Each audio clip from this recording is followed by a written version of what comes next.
2021.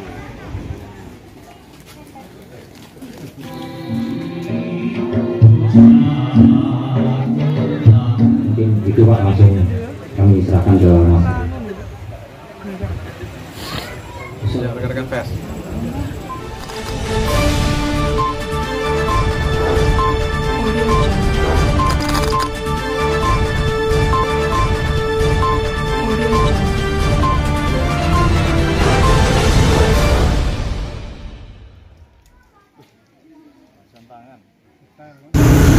Peresmian Rumah Restorasi Justice Senin 28 Maret 2022 bertempat Jalan TP Sriwijaya Pagandrum RT 17 Kelurahan Beliung Kecamatan Alam Rajo Kota Jambi, yang dihadirin Aspidum Kajari Jambi, Wali Kota Jambi, Kapolres Jambi, dan Dandim. Kenapa Kelurahan Beliung RT 17 dijadikan tempat restorasi justice? Karena pada tahun 2021 telah mencanangkan restorasi justice dengan tersangka Sandi dan korbannya Ade terkait penada HP, dan dijadikanlah RT 17 sebagai tempat restorasi justice di Kelurahan Beliung dan diresmikan pada tanggal 28 Maret 2022. 3, 2, 1. Rumah Restoratif Justice Kelurahan Beliung Kecamatan Alam Barajo telah diresmikan. Rumah Restoratif Justice yang disaksikan langsung oleh yang terhormat Kepala Kejaksaan Tinggi Jambi, Bapak Sabta Subrata SH. Kami persilakan. Ya, rekan-rekan pers. Pak, alasan dipilihnya di lokasi ini kenapa ya Pak untuk restorasi? Kalau masalah tempat nanti tanya Pak Kajari ya, karena yang punya wilayah ini Pak Kajari ya. Tapi intinya semua tempat sama ya, teman-teman. Kalau kita menginginkan itu semua minimal di setiap kecamatan itu ada satu, sehingga kita bisa memeratakan, kita bisa memilihkan rumah RC ini bisa, karena rumah RC itu manfaatnya untuk kembali kepada masyarakat ya, sehingga mereka bisa menggunakan rumah RC itu kalau ada permasalahan bisa disampaikan di rembuk. Nanti rembuknya juga apa, musyawarahnya juga nanti didampingi pada tempat itu. Untuk Provinsi Jambi untuk rumah RJ sendiri sudah ada berapa? Ini baru 3 ini ya. 3. Pertama di Tanjung, Merangin, kemudian di Tanah Abang, Sungai Abang, Sarulangu. Terus di sini. Kalau untuk total Pak, yang menerima RJ Pak, sudah berapa yang kita selesai di Jambi Pak? Kurang lebih ya sudah 16 ya. Sudah 16. Tadi disampaikan memang oleh Pak Wali, kami juga terima kasih kalau memang ada dukungan bahwa memang selama ini RJ prosesnya bottom up ya, dari bawah, dari kajari ngajukan, nanti kita bersurat ke Jampidum, ya, nanti dari Jampidum, setelah surat diterima Jampidum nanti akan menentukan hari untuk expose.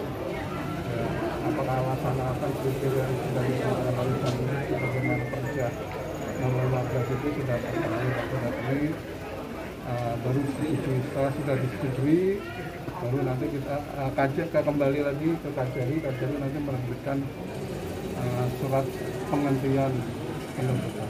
Itu nanti endingnya yaitu kalau sudah disetujui surat penghentian penuntutan. Karena perkara ini sudah P21 Mas, ya, kalau yang kasus RJ ini sudah P21 ya. Soal narkoba yang bisa dilakukan RJ tadi seperti apa mungkin mekanisme? Nanti mekanisme sama ya. Jadi sebenarnya RJ ini tidak hanya sekarang, RJ itu dulu juga kita sudah cuma istilahnya kita dulu diversi. Untuk anak-anak kita wajib ya, penyidik, polisi itu kalau pelakunya anak-anak wajib diversi dulu. Kecamatan Alam Barajo dalam rangka meresmikan dioperasikannya rumah restoratif justice yang diresmikan oleh Bapak Kejati Jambi atas prakarsa oleh Kepala Kejaksaan Negeri Jambi Bapak Fajar Manurung, dan kenapa ada program restoratif justice? Salah satunya adalah program ini program yang dilakukan oleh Jaksa Agung turun sampai ke tingkat kejaksaan negeri, dan di Kota Jambi sudah ada beberapa kasus yang diberikan restoratif justice. Nah, kami pemerintah Kota Jambi, khususnya warga Kota Jambi, sangat menyambut baik dengan program restoratif justice ini. Kenapa? Karena ada hal-hal yang mungkin tidak perlu sampai ke pengadilan, tapi bisa dilakukan di tingkat masyarakat melalui lembaga adat nanti di depan nantinya. Dan kami pemerintah Kota Jambi siap memfasilitasi untuk melaksanakan misalnya penguatan restoratif justice di tingkat kota dengan seminar dan lain sebagainya. Mudah-mudahan ini akan ditindaklanjuti ke depan nantinya. Dan tadi kami juga mengusulkan kepada Bapak Kejati untuk mengusulkan kepada Bapak Jaksa Agung bagaimana restoratif justice ini dibuat berjenjang. Nah, jadi ada kewenangan-kewenangan yang diputuskan oleh Kejaksaan Agung, Kejaksaan Tinggi, dan Kejaksaan Negeri, sehingga Kejaksaan Negeri tidak perlu menunggu terlalu lama. Karena kalau kita hitung jumlah Kejaksaan Negerinya ada 560 lebih. Bayangkan kalau satu kejaksaan aja ada 5 kasus, berarti lebih dari 2.500 kasus yang harus diputuskan dalam waktu dekat oleh perwakilan Jaksa Agung adalah Jampidum. Jadi sangat menyita waktu ya untuk ini. Maka mungkin perlu ada penyesuaian itu nanti. Nah, kami mungkin nanti akan mengusulkan juga kepada Pak Jaksa Agung terkait dengan hal ini. Banyak, jadi nanti akan saya jadikan salah satu syarat untuk Kampung Bantar Kencana adalah harus menyiapkan rumah restoratif justice nanti. Kecamatan Alam Barajo. Pencanangan ini dihadiri oleh Wali Kota, Ketua Pengadilan, Kapolresta dan Dandim, serta Ketua Lembaga Adat Melayu Kota Jambi, beserta para camat dan lurah Kota Jambi. Kenapa Kelurahan Beliung ini kami tetapkan, atau di RT 17 ini kami tetapkan sebagai rumah restoratif justice? Karena pada tahun 2021 kemarin, Kejaksaan Negeri Jambi telah mencanangkan atau melakukan kegiatan restoratif justice atas nama tersangkanya Sandi dan korbannya Ade. Pasal yang disangkakan adalah pasal 480 ayat 1 KUHP. Bersama Kasipidum kita melakukan gelar perkara dengan Jampidum, kemudian disetujuin untuk dilakukan restoratif justice, sehingga dikeluarkanlah surat ketetapan penghentian penuntutan untuk atas nama Sandi tersebut.